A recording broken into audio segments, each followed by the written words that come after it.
Hey everybody, welcome down to the channel. My name's Pat. I'm a wildlife conservationist.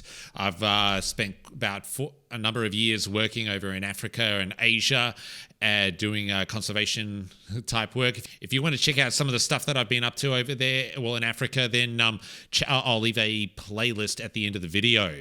So today we are going to be watching another man Halts charging elephant, but this time in Thailand. All right, so this particular video is coming from somewhere in Thailand.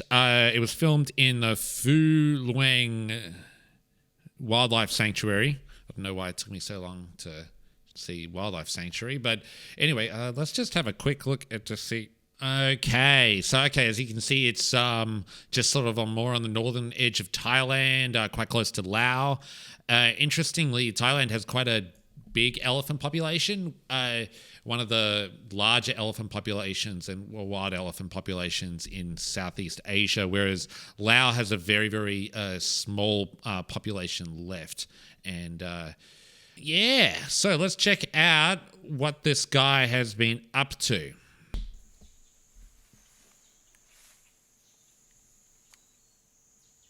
Okay, so elephants are already... All right, so as you can see, the elephant's already really close. So I don't know what actually happened with him getting up to this elephant. But also, once again, props to the camera guy or lady that was holding the camera.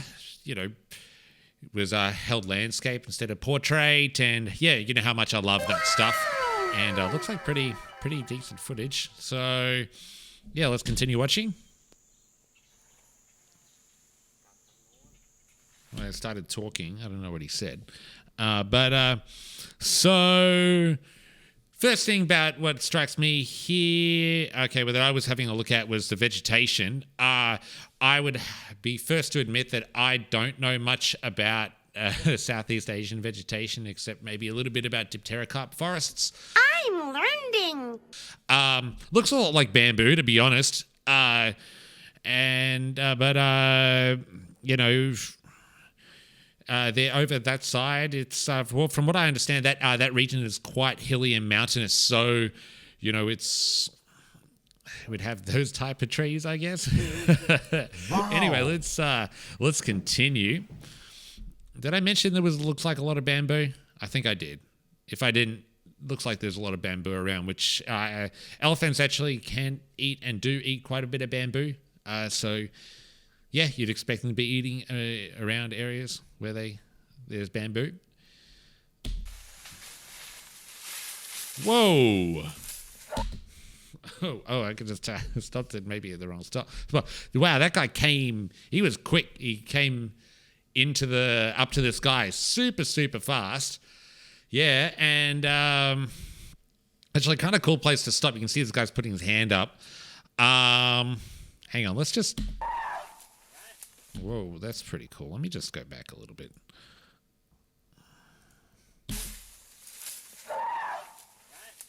Ooh. So a couple of things that I noticed immediately as we started, as I watched that video as I kind of rewatched that bit, and the first thing is that this guy, as he put as the elephant came up, first of all, it got like right in his face, which is. You know, is obviously trying to intimidate him, and as I mentioned, it had that, you know, I made fun of myself for doing it, but like the looking down thing, where you're looking down, and here's me looking at the camera and trying to look down at the same time, and anyway, so yeah, so the elephant came in, was really coming in and giving him a good old inspect. Then the next bit.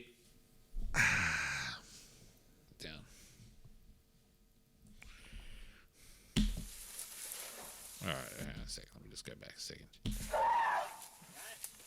All right, so as you notice, this guy put his hand up. So elephants are actually very tactile animals, and they use their trunk for touching a lot of different things, whether it's, you know, touching each other, or, you know, for a mother, for example, will be touching her baby quite frequently, and same with the baby to the mother. they'll often use it to get to go and pick up seeds and that sort of thing, because when they're standing around, they can't necessarily see what's beneath them. So what they do is they'll use their trunk, and obviously their trunk has amazing scent. But they'll actually be able to feel different seeds, or be able to go and grab like pieces of grass, big tufts of grass, and also, things like, ripping down branches and that sort of stuff. So you may have seen videos in places like Mana pools where the elephants are actually standing on their hind legs and grabbing the tree branches. And one thing that I noticed was the squeal. So this elephant first came up, and when he got into that guy's face, he gave that high-pitched squeal, which was a real like, "Hey, I'm not to be messed with" type thing. And but then as as he ran off, then the elephant kind of squealed again. It was like as he's like running away, and I kind of felt like it was like, it's like, "Hey, don't come messing in our hood, bitch." Bitch! All right, so as this elephant was running away, let's just have a quick look at that. All right. So I don't know if you noticed right there. If you looked carefully at his tail, the tail was quite erect, sticking really quite hard up. Elephants, if they're agitated or they're sort of running at a really, really high speed, they'll have they'll actually lift their tails up like that. And one thing that you'll be able to notice if you ever see an elephant running is if they the way that they turn is their tail actually points towards the way that they turn. So so you can kind of use it as a way of telling where they're going, but also they kind of use it as a rudder. So I think that's kind of cool. So if an elephant ever charges you and you see its tail moving, it means it's going to be running to that side. So not that you'll be able to see it with that 3.5 ton massive animal in front of you. So yeah. So also that elephant kind of ran down like a path. So what's really cool about these really, really dense forests is that these elephants and other sort of bigger animals end up creating these big paths or highways that other animals end up using. So in Asian forests, you'd find banteng and elephant would be the main ones that create them. But a lot of other animals also use them, things like leopards, tigers, sambar deer, or any type of deer that are in the area. And then and in Africa, you've also got similar type of areas, like in Mount Kenya, where you have the elephants doing similar things. You've got the buffalo, which go through there, and it's also used by leopards. You don't generally find lions in those forest type areas. Actually, interesting story. When I first started doing conservation work, I ended up moving to Kenya at the age of 19 to do for like a sort of 6-month gap year before I came back to Australia. And I was doing anti-poaching on the slopes of Mount Kenya, and we were at the sort of base of this sort of like big open grassy area, and then we had to climb up this mountain ridge, and at the top of this mountain ridge was this really, really, really dense bamboo. And as I mentioned, elephants, they do like bamboo, so you're going to potentially find them in there. And these elephants have created this massive maze of through the bamboo, which we had to kind of go through, and it was very difficult to get lost in, but two, just around, you couldn't see more than about 10 or 15 meters in front of you because it'd be winding the whole time. And so you could come across an elephant or a buffalo, and for me, buffaloes are just as dangerous, probably even more so than elephant. And you'd have nowhere to go. You'd have this thick wall of bamboo and with spikes on it. So yeah, we actually we stopped for a break one time and came across, and these elephants started coming in the direction, and we just had to start walking faster than the elephants would. And it was a tense 45 minutes of going through, and we finally got out, and I was never been so glad to see to actually be able to see the sun again. So, yeah, cool story. I guess I think it's cool. What did we talk about? Last week I talked about the fact that White was a male and all that sort of stuff. And, well, this guy's an Asian elephant. And the entire time I've been saying it's a he, and it definitely is a he. One thing you'll notice as we go through is boom, boom, boom, boom. Coming up. All right, I'm just going to put it on mute because, God, that is just so loud in my ears. All right, so this dude, one, you can tell he is a male because he's got a tusk. In Asian elephants, males have tusks, but females don't. And so that's probably the easiest way to spot. Another thing about him is that he is by himself. Generally, well, there could be maybe one or two elephants in the background, but I don't know. But anyway, he looks like he's by himself. And generally, if there's females, they'll have the females will have the calves, as they'll be going in group herds. Females go in group herds in both males.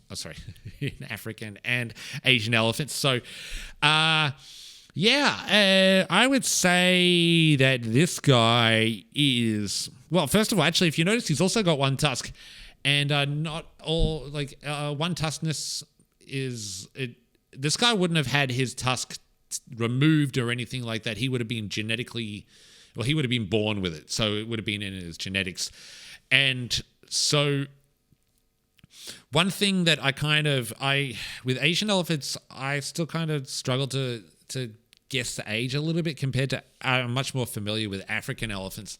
I reckon this guy's sort of about he's sort of like, I reckon he's middle-aged. He looks like he's got a bit of pink around him. So with the male Asian elephants, they sort of start getting pink around their forehead and around their ears. And then they, as they get older, and then, this guy, he's reasonable size, and he's got, you can't tell from the ivory how big he is. I mean, if he's a big old boy and if he's got really, really big ivory, then you're going to tell he's a big guy. But when they've got small ivory like this, then it's kind of difficult to tell. Though, like I said, Asian elephant ivory is much different to the big African stuff that I'm used to. So, yeah, apart from the fact that this is in Thailand, one of the things that you can tell that it's an Asian elephant is smaller ears. Asian elephants are generally smaller than African elephants. African forest elephants are smaller than savanna elephants, or your sort of bushveld elephants that you'll find in South Africa up through the Serengeti and up into Kenya and that sort of stuff. And yeah, and also whereas as I mentioned, like the African males have like that domed head, these guys sort of have like a more defined skull, I guess. They've sort of got I don't know, you can kind of see it here, like the ridges here, kind of. That's probably a great, I wouldn't say great, a decent picture you can tell. Yeah, that guy, he did a pretty good job. I thought, to stand there, I think he's just wearing sandals too. I'm all about the thongs, guys. Today I'm wearing shoes. Wearing shoes today because I'm going to have some chat, but if I can, I'll always be wearing thongs. And not American style thongs. We're talking about Aussie style thongs. All right. Well, I think I think that I'm probably going to leave it here. That's it for today. I hope you guys learned something.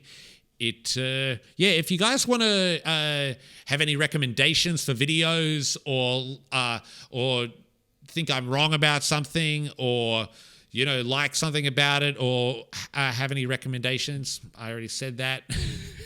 Anyway, check a comment down in the comment section below. I try to respond to comments as much as possible, and really, really value everything that you all have to say. Hope you have a great time, and see you next time.